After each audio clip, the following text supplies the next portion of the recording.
Every single day, we are just swimming in this ocean of social media data. Billions of posts, comments, shares. It's a total flood of information. It honestly feels like chaos, right? But what if I told you that inside all that noise, there are patterns, there are stories, and there's a real way to make sense of it all? Okay, let's get into it.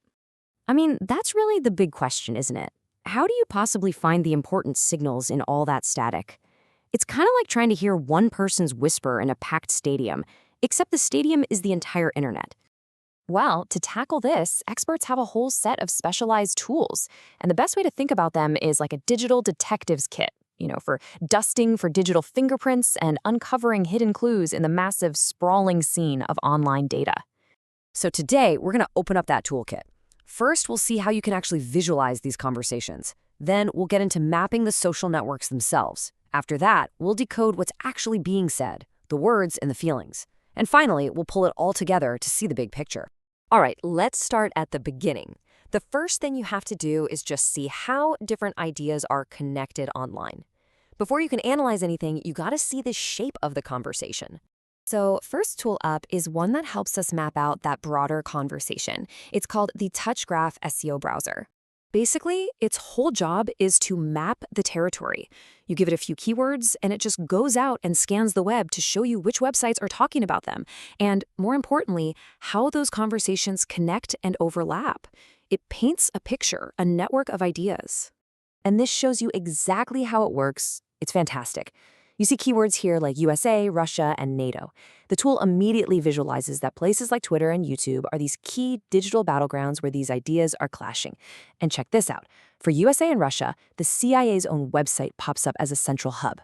Right away, this map tells a story and shows us where we need to start digging. So that's the 30,000-foot view. But what if you want to zoom way in on a specific platform, say Twitter? For that, we grab the next tool from our kit, Tags Explorer.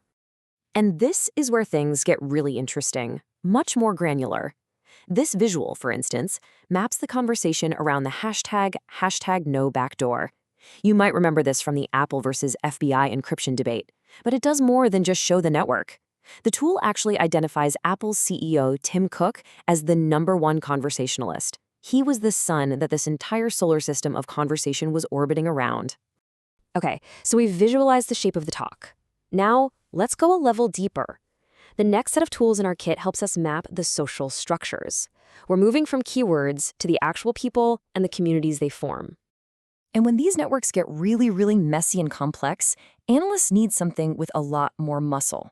For that kind of heavy lifting, one of the top open source tools they turn to is Gephi.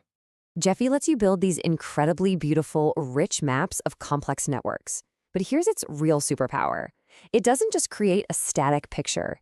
It can show how these networks live and breathe, how groups form, how they shift, and how they evolve over time. Just take a look at this. This absolutely stunning map was made with Gephi during Hurricane Harvey. That huge circle in the middle, that's #Hurricane Harvey, of course. But look what it's connected to. All these other major hubs like #Houston, #Texas, and, so powerfully, #PrayForTexas.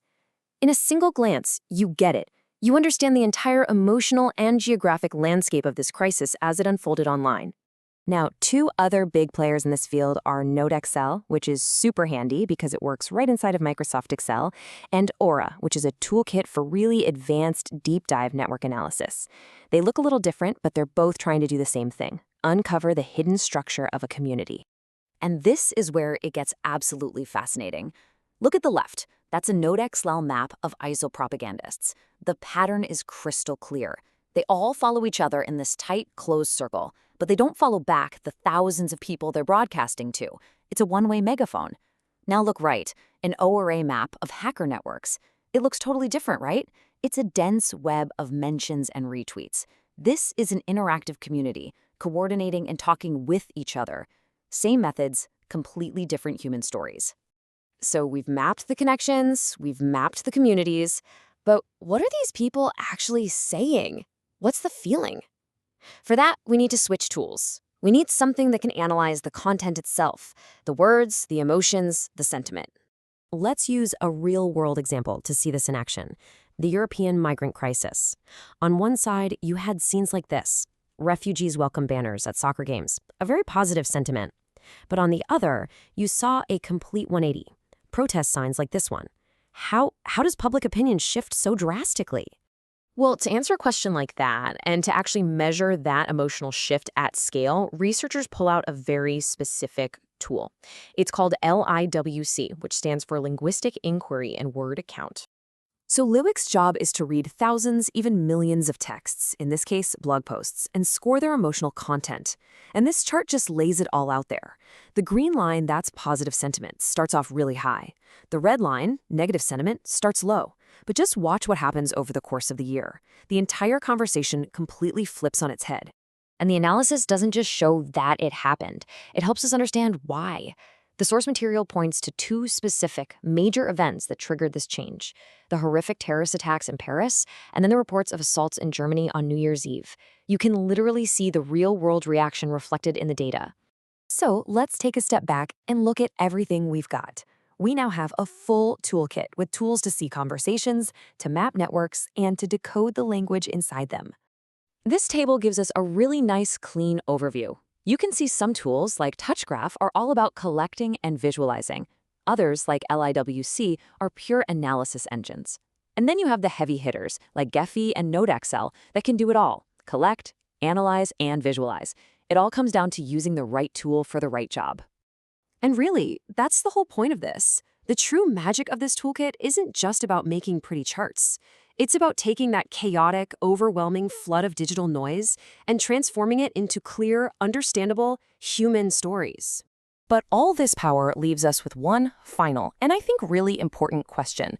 These tools are becoming more and more accessible every single day. So as we get better at mapping our digital lives, we have to ask ourselves, who is watching the detectives? Who ensures that these powerful tools are used to understand our world and not just to control it?